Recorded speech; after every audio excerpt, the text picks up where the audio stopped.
morning to you out there, our listeners and our viewers. Happy New Month. You are welcome to Newspaper Review on Aloore Radio.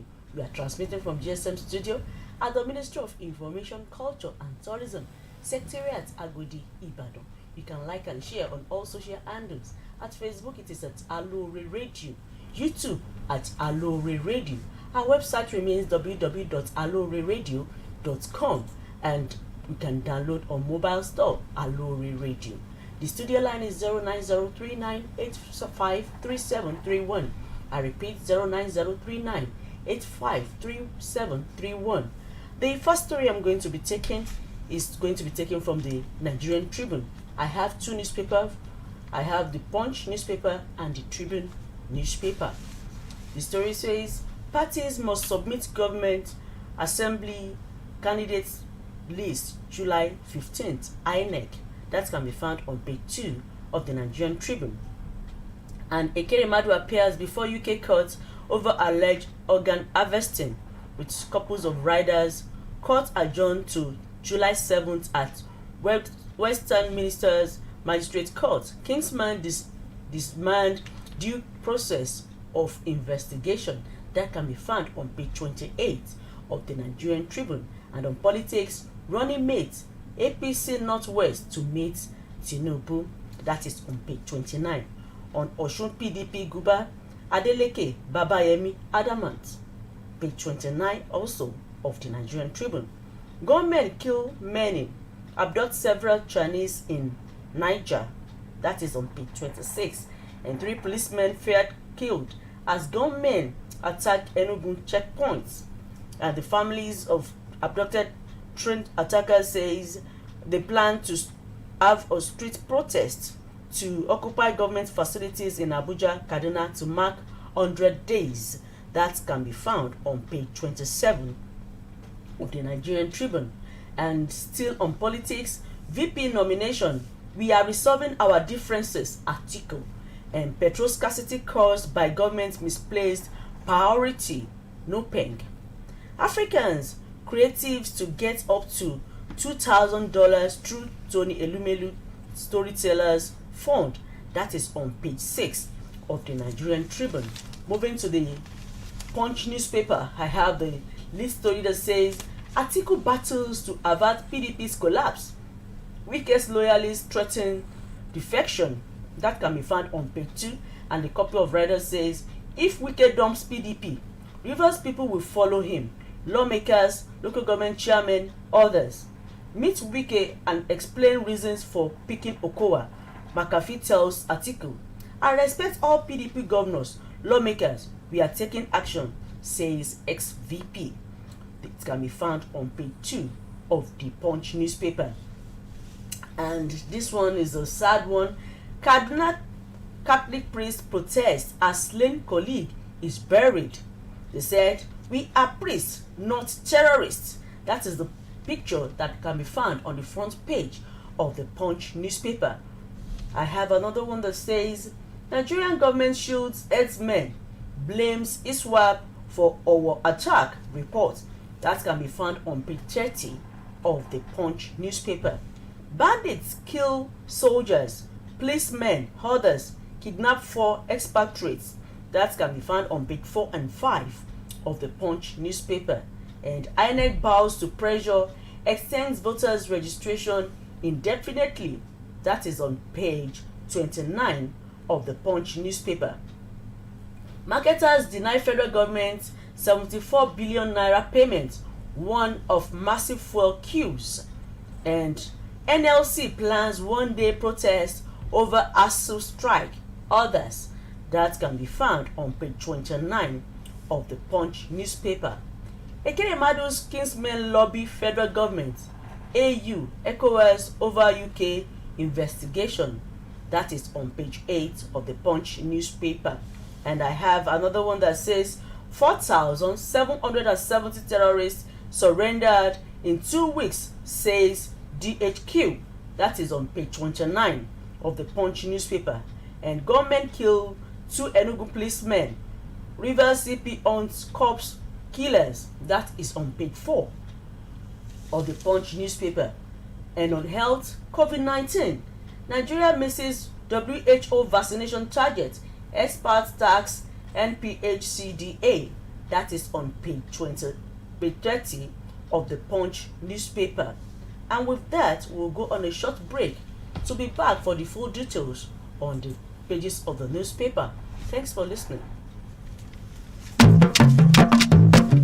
lóòótọ́ àlùkà wà ní ẹrù olódùmarè ni ló fi jẹ́ pé àlùkà wà ní téèyàn bá ṣe lórí òdodo olódùmarè tó lẹ́rù náà ní bá ní gbé àgbẹ́kẹ̀lé ìṣèjọba omi tuntun tí ń bẹ nípìnlẹ̀ Ọ̀yọ́ èyí tí gómìnà Ṣèyí Mákindé ń darí nìyí ló fi jẹ́ ọgbà tí ìṣèjọba yìí ti gorí àlééfà ló ti gbé ìlànà ìṣèjọba olókùn mẹ́rin kalẹ̀ ẹ̀kọ́ ọ̀fẹ́ ìwòsàn ọ̀fẹ́ ìgbélárugẹ ọrọ̀ ajé ohun ààbò tó gbópọn lára àṣeyọrí ìlànà yìí ní gbígba iléèwé gíga yunifásitì LAUTECH fúnpìnlẹ̀ Ọ̀yọ́ owó ìrànwọ́ fáwọn akẹ́kọ̀ọ́ ọmọ òfin àwọn akẹ́kọ̀ọ́ gbàwé ọ̀fẹ́ ó sì tún gbolùkọ́ síṣẹ́ ìwòsàn ọ̀fẹ́ ní tìbútòrò ìpínlẹ̀ Ọ̀yọ́ nípa kíkọ́ ilé ìwòsàn alábọ́dé sí wọ́ọ̀dù tó dín ní 300 níye àtúnṣe àwọn ilé ìwòsàn tó ti wà tẹ́lẹ̀ òun ilé ìwòsàn alágbèéká kọ́rọ̀ ajé ìpínlẹ̀ wa lè rú gọ́gọ́ sí a ṣàtúnṣe àwọn ọ̀nà tó ti wà tẹ́lẹ̀ a sì tún la tuntun Ìsẹ́yìn sọ́yọ́ Ìsẹ́yìn sógbómọ̀ṣọ́ Ìsẹ́yìn sókè o Ṣakí sọ́gbọ̀rọ̀ àti bẹ́ẹ̀ bẹ́ẹ̀ lọ ìgbélárugẹ iṣẹ́ àgbẹ̀ òun ní ojú pópó tó mọ́lẹ̀ rókoṣo ẹ̀tọ́ àwọn òṣìṣẹ́ àtòṣìṣẹ́ fẹ̀yìntì ò sì tẹ̀tì ààbò sì dúró ore nípìnlẹ̀ Ọ̀yọ́ báwọn ọdẹ onípàkúté ò tiẹ̀ sí mi pàkúté wọn ń dìdẹ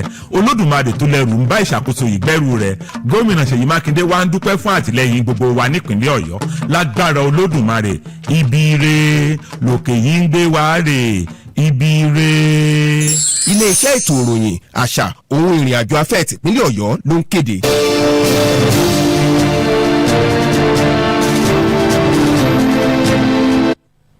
You're welcome back to newspaper review on Aloore Radio. We are transmitting from the GSM studio, but you can like and share on Facebook at www.facebook.com/Aloore Radio. On YouTube it is at Aloore Radio. Our studio line is 09039853731. 09039853731. The first story I'm going to read in details is taken from page 2 of the Nigerian Tribune. 2023, political parties must submit list of governorship assembly candidates by July 15th, INEC. With the riders says voters registration continues. The Independent National Electoral Commission, INEC, has again restated July 15 as final date for political parties to submit lists of their nominated candidates for governorship and state assembly elections.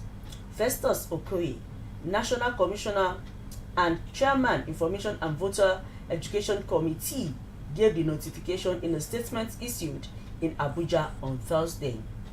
Okoye revealed that the candidates' nomination portal will shut down at 6 p.m. on July 15th.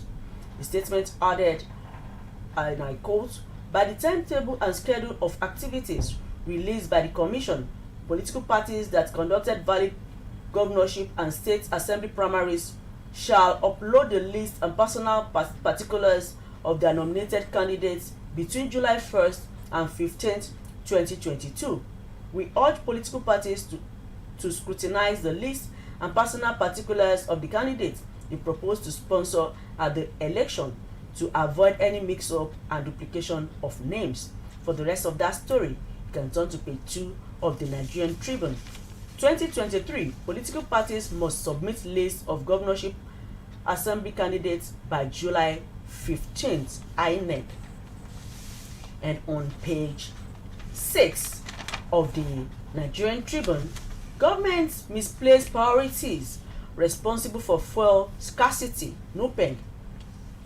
President of the Nigerian Union of Petroleum and Natural Gas Workers, NUPEG, Comrade Williams Akaporika, has blamed the federal government for the scarcity of the premium motor spirits, PMS, popularly called petrol, in the country. According to him, the scarcity of the product is caused by government's misplaced priority. Speaking on during the 5th Quadrennial Delegates Conference of the Petroleum Tankers Drivers (PTD) branch of NUPEG in Ibadan, Oyo State Capital, on Thursday, Akoporeha explained that rather than blaming tanker drivers for petrol scarcity, the blame should be put at the doorstep of the government, who he said has refused to build new refineries in the last 30 to 40 years. He queried the rationale for importing petrol and diesel when these products could be refined locally if the refineries are working. For the rest of that story, you can turn to page 6 of the Nigerian Tribune. Government's misplaced priorities responsible for fuel scarcity, no pen. And from the world news, I have Biden pledges indefinite support for Ukraine as NATO braces for long flights. 16 million people in Ukraine needs humanitarian aid, UN.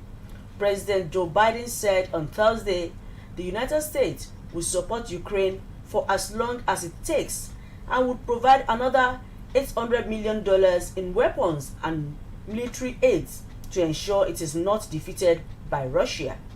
Speaking at a NATO summit that saw the alliance also agree to take in Finland and Sweden, Biden said the United States and its NATO allies were united in standing up to Russia President Vladimir Putin, saying, and I quote, "I don't know how it's going to end, but it will not end with Russia defeating Ukraine." Biden told a news conference, Ukraine has already dealt a severe blow to Russia. He said, for the rest of that story, you can turn to page 21 of the Nigerian Tribune. Biden pledges indefinite support for Ukraine as NATO braces for long fight. And on page 26, I have this story that says, we paid 400 million to bandits for us to farm, says Kaduna community leader. A member of the Bahrain Emirates in Kaduna State, Dan Masani Berin Gwari Zubariu Abdulrauf, has lamented that bandits have for over 2 years imposed tax on Berin Gwari farmers. Speaking in an interview with newsmen in Kaduna on Thursday, he said 200 million was paid to bandits in Randegeli districts alone. When you talk to Berin Gwari local governments as a whole, it's between 300 million to 400 million paid to these bandits, he said. The former managing director of Kaduna State Media Corporation said, there are 3 stages of paying these types of taxes to the bandits. You have to pay a pre-season and mid-season.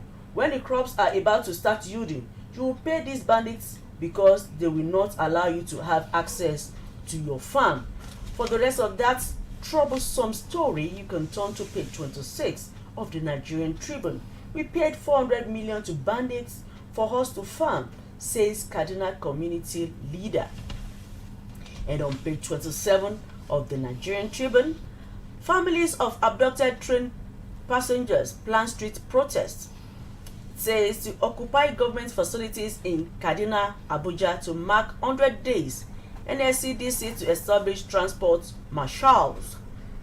As the attack on the Abuja-Kaduna AK9 train, which led to the killing of 9 persons and abduction of 63 passengers, clocks 100 days next Tuesday, the families of the abducted passengers have vowed to embark on street protests as well as to occupy government facilities in Abuja and Kaduna as a way of demanding the immediate release of the remaining 50 passengers still in captivity. They made this in their intention known in Kaduna while addressing newsmen on Thursday. One of their leaders who spoke on behalf of the families, Dr. Abdulaziz Atta, said they are worried and afraid of losing their family members who are still with the terrorists. For the rest of that story, turn to page 27 of the Nigerian Tribune. Families of abducted train passengers plan street protests.